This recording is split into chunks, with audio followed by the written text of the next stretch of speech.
আজ গিয়েছিলাম সিউড়ি টিউশন পড়তে এবং সাথে ডাক্তার দেখাবো বলে। কিন্তু আজকে ট্রাফিকটা এতটাই জ্যাম ছিল যে এখানটায় আমাদেরকে প্রায় ৫-১০ মিনিট ধরে দাঁড়িয়ে থাকতে হয়েছিল। কোনোরকম করে আমরা সিউড়ি পৌঁছাই এবং টিউশন পড়া হয়ে যাওয়ার পর আমি চলে যাই একটা বান্ধবীর সাথে ক্যাফে। ওর একটু কাজ ছিল, ওর সাথে গিয়েছিলাম। তারপর ডাক্তারখানায় চলে যাই।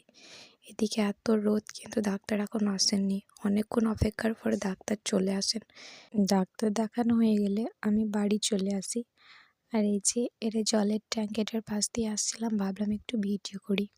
বাড়ি আসতে আসতে প্রায় সন্ধে নেমে যায়। এখন বাজে প্রায় ৬টা। আর গমের চাষ, যারা গমের চাষ এখনই দেখে নাও। তার একটু সামনেই রয়েছে আমাদের ছোট্ট একটা ব্রিজ। এটা খুবই সুন্দর, এখানে প্রায় আমরা বসে থাকি।